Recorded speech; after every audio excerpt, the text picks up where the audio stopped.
Shalom semuanya. Pada tanggal 17 Agustus 2026 ini, kita merayakan ulang tahun kemerdekaan Republik Indonesia yang ke-81. Tuhanlah yang memberikan kemerdekaan bagi Indonesia dari segala bentuk penjajahan. Dirgahayu Republik Indonesia. Seperti yang saya katakan sejak tahun 2025, bahwa keadaan dunia sedang tidak baik.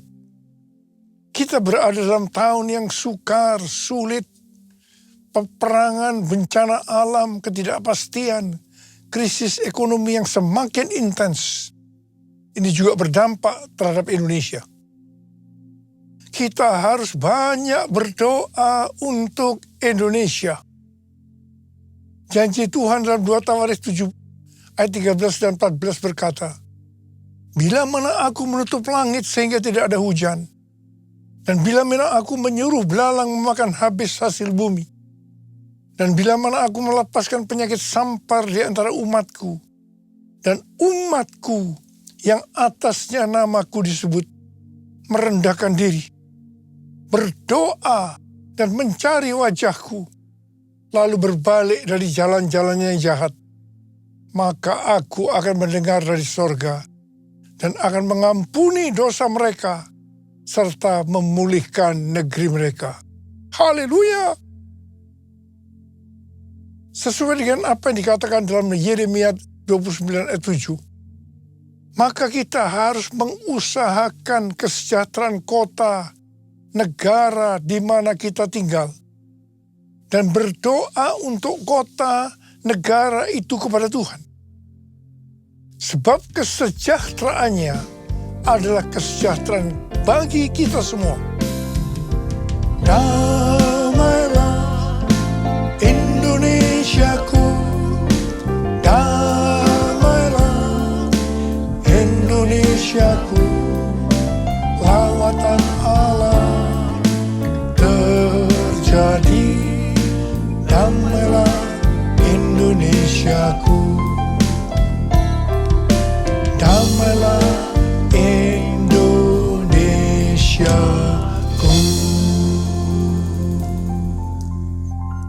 Pada bulan Agustus ini yang merupakan bulan bersejarah bagi bangsa Indonesia, Tuhan juga mengingatkan kepada kita orang percaya bahwa kita sudah dimerdekakan dari penjajahan hukum dosa dan hukum maut. 2 Korintus 3 ayat 17 berkata, "Sebab Tuhan adalah roh, dan di mana ada roh Tuhan, di situ ada kemerdekaan." Kita sebagai orang percaya adalah orang merdeka, karena roh Tuhan ada di dalam kita. Haleluya!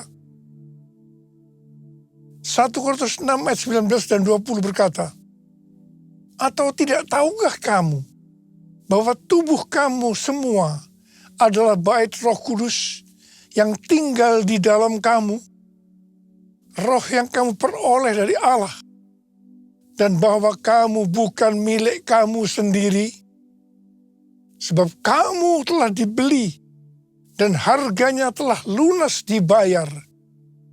Karena itu, muliakanlah Allah dengan tubuhmu." Sesuai dengan Roma 10 ayat 9 dan 10. Pada saat kita mengaku dengan mulut bahwa Yesus Kristus adalah Tuhan, dan percaya dengan hati kita bahwa Allah telah membangkitkan Dia dari antara orang mati, maka kita akan diselamatkan. Sebab dengan hati orang percaya sehingga dibenarkan, dan dengan mulut orang mengaku sehingga diselamatkan. Sebagai orang percaya dan sudah diselamatkan, maka kita adalah bait Roh Kudus yang tinggal di dalam kita. Roh yang diperoleh dari Allah. Tubuh ini bukan milik kita sendiri, tetapi milik Tuhan Yesus. Mengapa? Sebab kita sudah dibeli dari tangan iblis dengan darah Tuhan Yesus, dan harganya sudah lunas dibayar. Ya, sebelum kita percaya kepada Tuhan Yesus, kita di bawah kekuasaan iblis. Setelah menjadi orang percaya, kita adalah milik Tuhan Yesus. Karena itu kita harus memuliakan Allah dengan tubuh kita. Roma 12 ayat 1 berkata, oleh kemurahan Allah, aku menasihatkan kamu, supaya kamu mempersembahkan tubuhmu sebagai persembahan yang hidup, yang kudus, dan yang berkenan kepada Allah. Itulah ibadahmu yang sejati. Janganlah kamu menjadi serupa dengan dunia ini, tetapi berubahlah oleh pembaruan budimu, sehingga kamu dapat membedakan mana kehendak Allah, apa yang baik, yang berkenan kepadanya, dan yang sempurna. Segala yang kita miliki adalah milik Tuhan Yesus. Karena itu kita harus memuliakan Allah dengan apa yang kita miliki. Amsal 3 ayat 9 dan 10 berkata, muliakanlah Tuhan dengan hartamu dan dengan hasil pertama dari segala penghasilanmu. Maka lumbung-lumbungmu akan diisi penuh sampai melimpah-limpah, dan bejana pemerahanmu akan meluap dengan air buah anggurnya. Ini adalah persembahan suluk. Bapa, ku persembahkan tubuhku sebagai persembahan yang hidup, kudus, dan yang berkenan padamu, sebagai ibadah yang sejati. Saya katakan sekali lagi, bahwa sejak tahun 2025 Tuhan mengingatkan kita tentang keadaan dunia. Saya terus-menerus mengingatkan hal ini.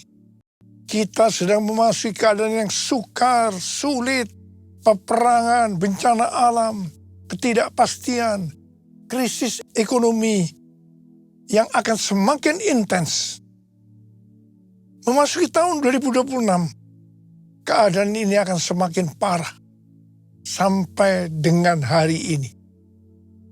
Keadaan tidak akan bertambah baik, sebab kita sedang menuju masa pencobaan yang akan datang ke seluruh dunia untuk mencobai mereka yang ada di dalam dunia ini. Seperti yang Tuhan Yesus katakan kepada jemaat di Philadelphia. Sesuai dengan referensi Alkitab Penuntun Hidup Berkelimpahan, seri The Full Life Study Bible, tentang perkataan Tuhan Yesus kepada jemaat di Philadelphia untuk melindungi mereka yang menuruti firman Tuhan, untuk tekun menantikan kedatangan Tuhan. Dikatakan bahwa kita yang menantikan kedatangan Tuhan, yang menjadi pemenang sebelum hari pencobaan itu tiba, kita akan dilindungi melalui pengangkatan. Haleluya! Karena itu kita harus menjadi pemenang. Seperti yang Tuhan Yesus katakan kepada jemaat di Philadelphia, siapa yang bertelinga, hendaklah mendengarkan apa yang dikatakan Roh kepada jemaat-jemaat. Barang siapa menang, arti yang taat melakukan apa yang dikatakan oleh Roh kepada jemaat-jemaat, maka ia akan masuk surga. Dengan keadaan dunia seperti sekarang ini, banyak di antara kita, terutama anak-anak muda yang mengalami depresi, frustasi. Ada beberapa di antara mereka yang punya keinginan untuk bunuh diri.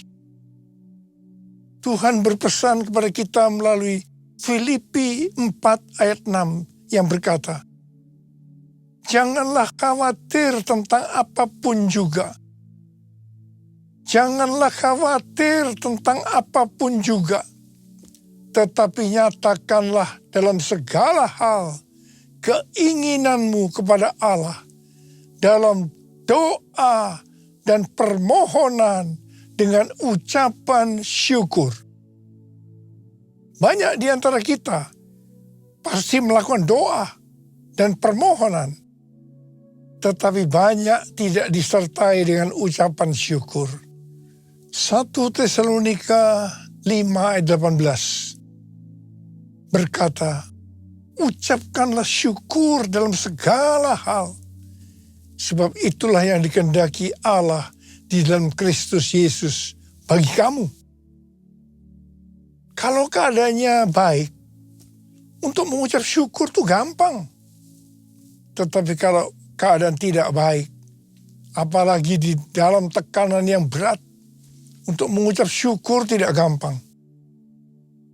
Tetapi kalau kita mau melihat mujizat Tuhan terjadi dalam kehidupan kita, maka kita harus melakukan yang dikehendaki oleh Tuhan Yesus Kristus bagi kita, yaitu harus mengucap syukur dalam segala hal, enak maupun tidak enak. Waktu Tuhan memanggil saya menjadi hamba Tuhan, berkali-kali saya menolak. Tapi Tuhan tidak tinggal diam. Rencana Tuhan harus terjadi dalam kehidupan saya, supaya saya mau menjadi hamba Tuhan. Tuhan memaksa saya, sampai akhirnya saya menyerah. Cara Tuhan, saya dibuat bangkrut dari pekerjaan saya. Apa saja yang saya usahakan hancur. Jadi saya tidak punya pilihan lain, hanya taat kepada panggilannya. Tuhan hanya berkata kepada saya, ikut aku. Saya tidak punya pengalaman apa-apa untuk melayani pekerjaan Tuhan. Modal yang saya punya hanya bisa menyanyi dan main gitar. Terus terang saya kebingungan dan sangat tertekan. Sampai puncaknya, saya hanya berkata kepada Tuhan bahwa saya tidak kuat lagi. Pada saat itu, saya ingat saya duduk di lantai. Tiba-tiba Tuhan berkata kepada saya, Niko, dalam keadaan seperti ini, hendaknya kamu mengucap syukur. Pada awalnya saya tidak bisa mengerti kenapa saya harus melakukan itu. Tetapi Tuhan Yesus berbicara seperti itu. Niko, dalam keadaan seperti ini, hendaknya kamu mengucap syukur. Saya pada waktu itu mengambil gitar. Dan keluarlah lagu ini.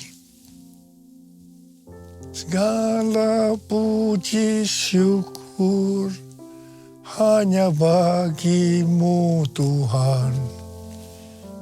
Disertai dengan tangisan. Saya menyanyikan lagu ini. Sebab kau yang layak dipuja.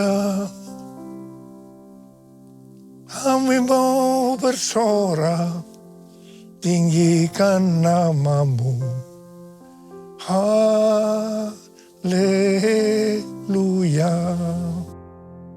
Saudara, asal mulanya lagu ini tuh seperti ini temponya. Sekarang kita menyanyikan dengan sukacita. Tapi pada waktu itu, saya juga nyanyinya tidak seperti ini. Dengan terbata-bata, disertai dengan tangisan. Saya terus segala puji. Saudara, ini untuk pertama kalinya saya mengucap syukur dalam keadaan yang tidak enak. Saya percaya, kalau saya ada sebagaimana saya ada seperti sekarang ini, salah satunya karena saya melakukan perintah Tuhan untuk mengucap syukur dalam segala hal, enak maupun tidak enak. Saya mau katakan sesuatu, ada kuasa dalam pengucapan syukur. Banyak orang yang mengalami mujizat-mujizat dengan mengucap syukur dalam segala hal.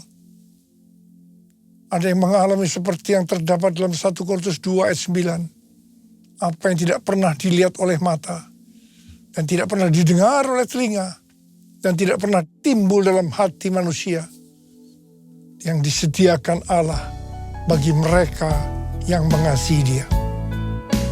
Ku mau selalu bersyukur, selalu bersyukur. Kau Tuhan yang setia, yang selalu menopang. Ku mau selalu bersyukur, selalu bersyukur. Kau Bapa-Ku yang setia, Kau Bapa-Ku yang setia. Hari-hari ini saya terus-menerus dengan bertalu-talu minta kepada Tuhan untuk lebih mengerti akan isi hati Tuhan. Lebih mengerti akan tuntunan Tuhan untuk kehidupan ini.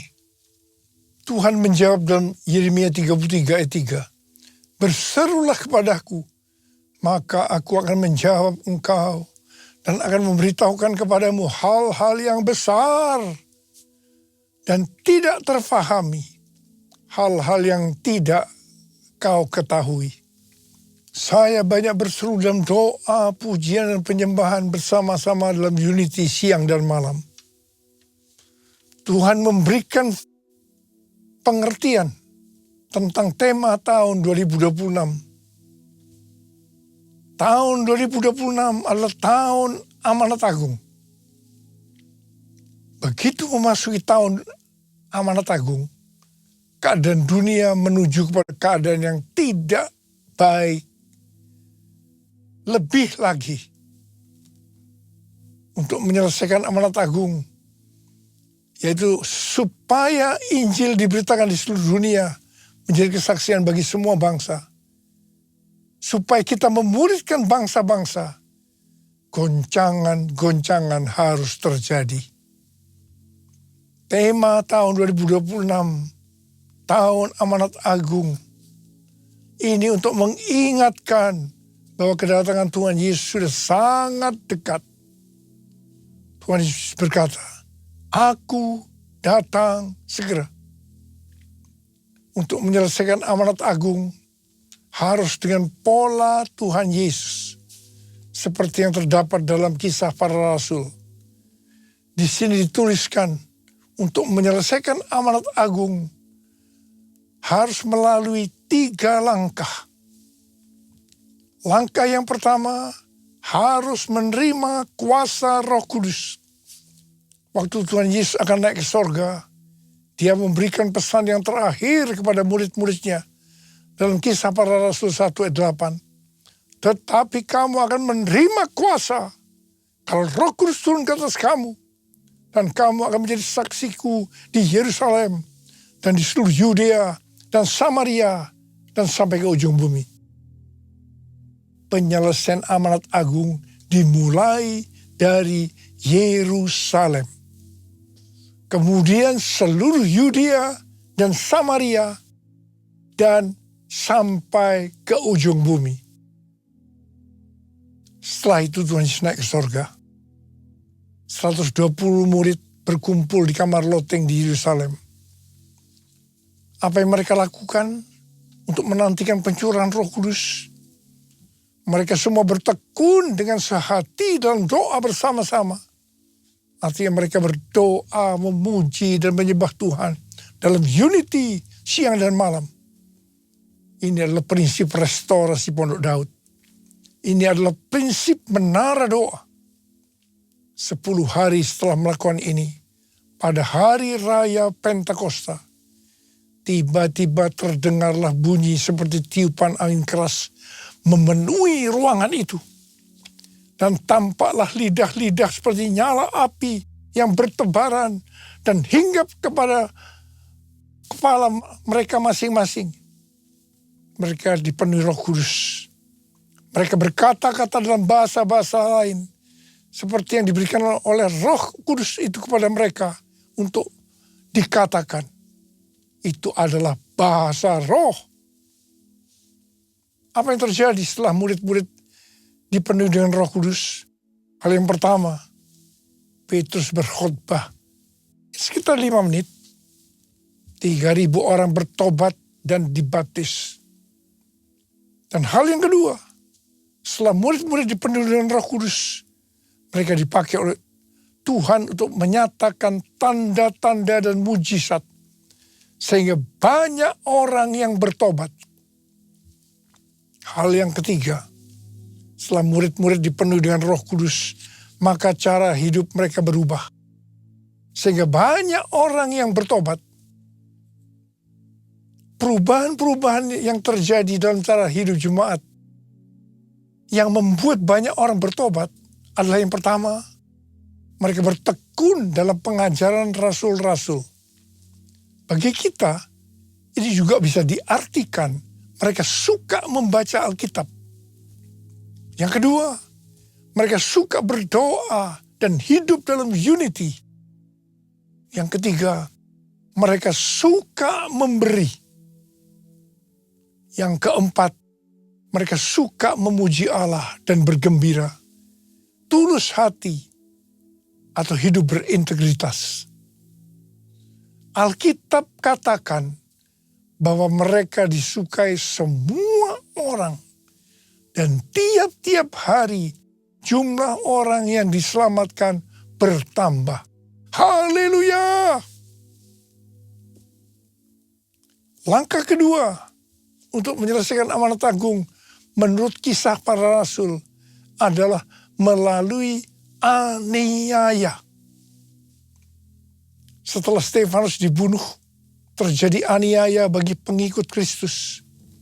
Kecuali para rasul, mereka lari ke Yudea dan Samaria sambil memberitakan Injil. Jadi awalnya amanat agung hanya terjadi di Yerusalem. Untuk sampai ke Yudea dan Samaria, mereka harus mengalami aniaya.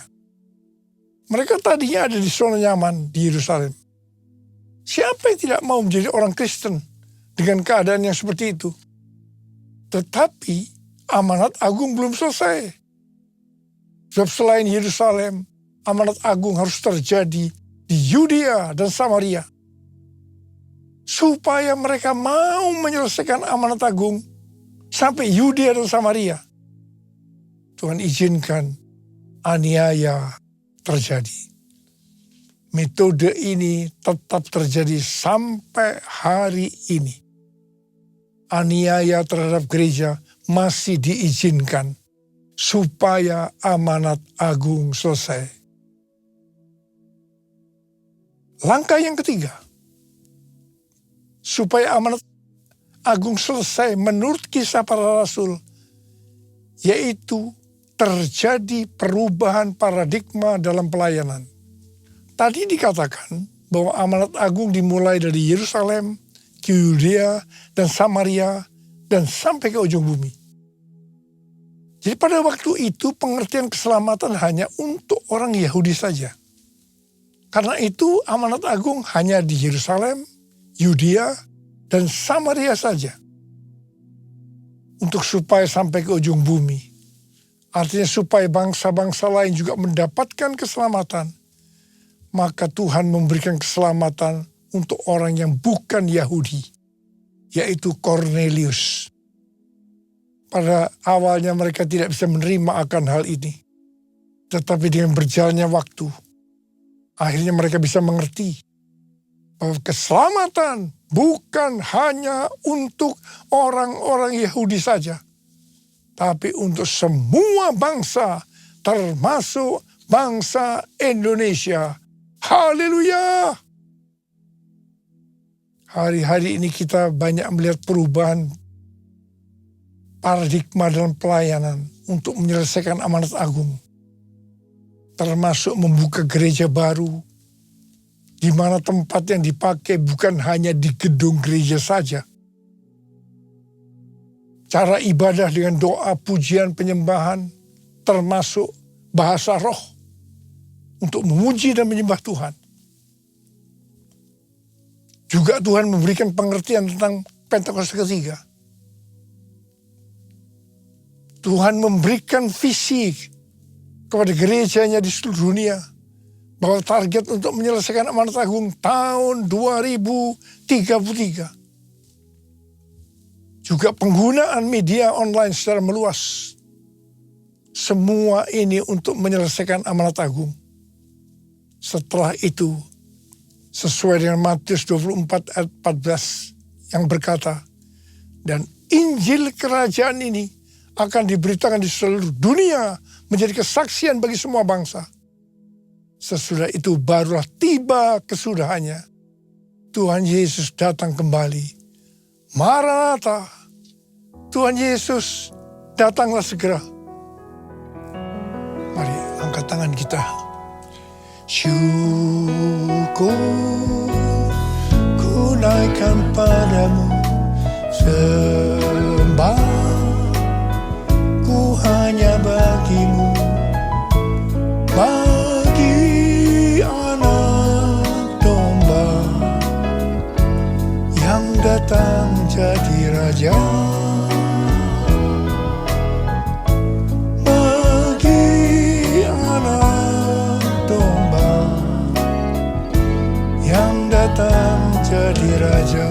Mari, kasar. Sembah dia.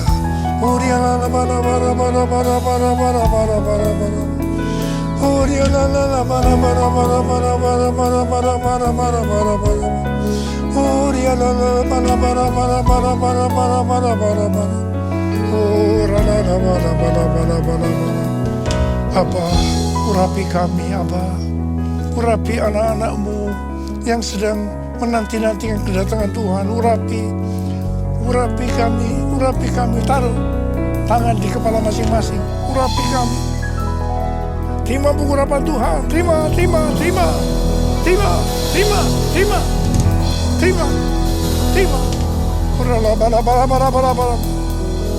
Bagi anak domba yang datang jadi raja. Bagi anak domba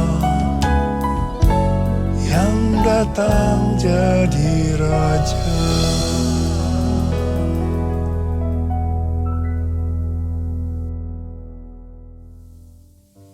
Kita akan masuk dalam perjamuan kudus. Perjamuan kudus adalah perjamuan Tuhan Yesus sendiri. Setiap kali kita masuk dalam perjamuan kudus, kita akan mengingat ayat ini. Sebab setiap kali kamu makan roti ini dan minum cawan ini, kamu memberitakan kematian Tuhan sampai Ia datang. Perjamuan kudus adalah perjamuan Tuhan Yesus sendiri. Setiap kali kita masuk dalam perjamuan kudus, Yesus selalu berkata, biarlah ini menjadi peringatan akan daku. Peringatan akan daku. Karena itu arahkan hati kita kepada kebaikan Tuhan. Supaya kita lebih mengasihi Tuhan Yesus. Kita lebih mengasihi satu dengan yang lain. Bapa, siapakah kami sebelum kami mengenal Engkau? Kami semua orang berdosa. Upah dosa adalah maut, mati. Tapi Engkau yang tidak berdosa telah dijadikan dosa oleh karena kami. Engkau harus turun dari sorga mulia, mati ganti kami dengan penderitaan yang luar biasa. Sungguh kalau kau pikirkan betapa baiknya Engkau Tuhan, betapa baiknya Engkau itu. Kau jadikan kami sebagai anak-anak-Mu. Engkau tuntun, Engkau bela, Engkau lindungi, Engkau berkati kami. Engkau tegur juga kalau kami salah, ya Abba. Itu Engkau ya Abba, itu Engkau. Tuhan Yesus akan memberkati kita melalui perjamuan kudus. Tapi Tuhan mau agar kita makan dan minum dengan cara yang benar. Karena itu masing-masing berdoa, introspeksi. Firman Tuhan sudah dibagikan. Mari mengaca pada firman yang sudah dibagikan. Kalau Tuhan mengingatkan agar kita menyelesaikan segala sesuatunya dengan Tuhan, langsung minta ampun. Ampuni kami Tuhan. Ampuni kami. Ampuni kami Tuhan. Ampuni. Bapa, terima kasih. Kami akan masuk dalam perjamuan kudus dengan hati yang penuh ucapan syukur. Dalam nama Yesus kami berdoa. Amin.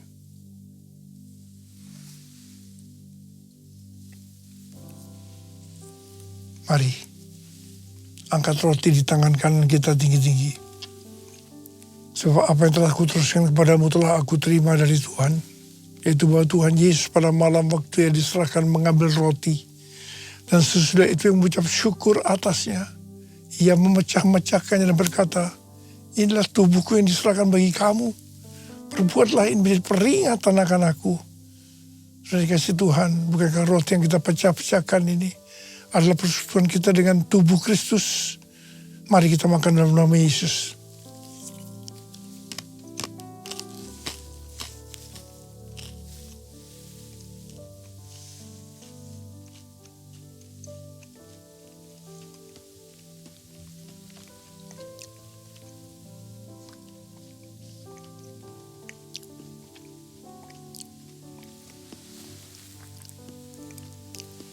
Angkat cawan di tangan kanan kita tinggi-tinggi. Demikian juga ia mengambil cawan sesudah makan. Lalu berkata, cawan ini adalah perjanjian baru yang dimeteraikan oleh darahku. Perbuatlah ini. Setiap kali kamu meminumnya, menjadi peringatan akan aku. Supaya kasih Tuhan, bukankah cawan pengucapan syukur. Yang atas kita ucapkan syukur adalah persekutuan kita dengan darah Yesus. Mari kita minum dalam nama Yesus.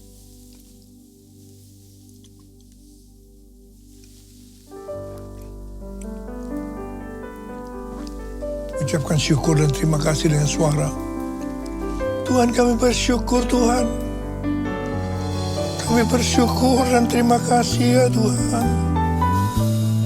Kami bersyukur dan terima kasih ya Tuhan. Oh, rara-bara-bara-bara-bara. Angkat tangan saudara. Saat ini kau sedang menyembuhkan yang sakit ya Tuhan. Kau sedang membebaskan yang terikat.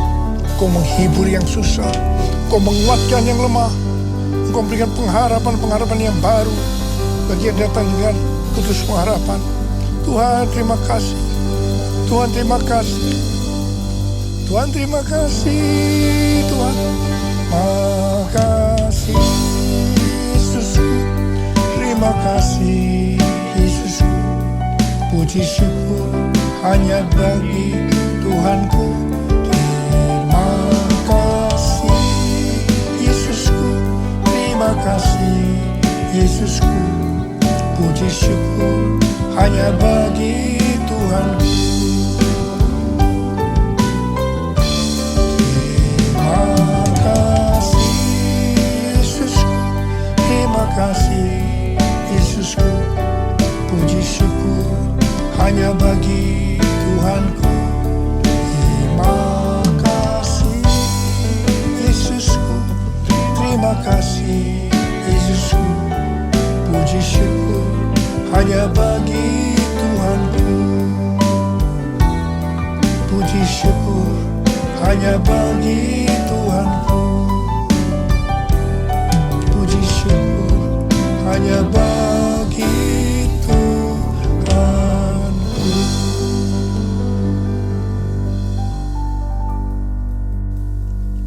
Sekarang terimalah berkat Tuhan. Kasih karunia yang berlimpah-limpah daripada Allah Bapa dalam anak yang tunggal Yesus Kristus. Persekutuan yang manis dengan Roh Kudus menyertai kita semua mulai hari ini.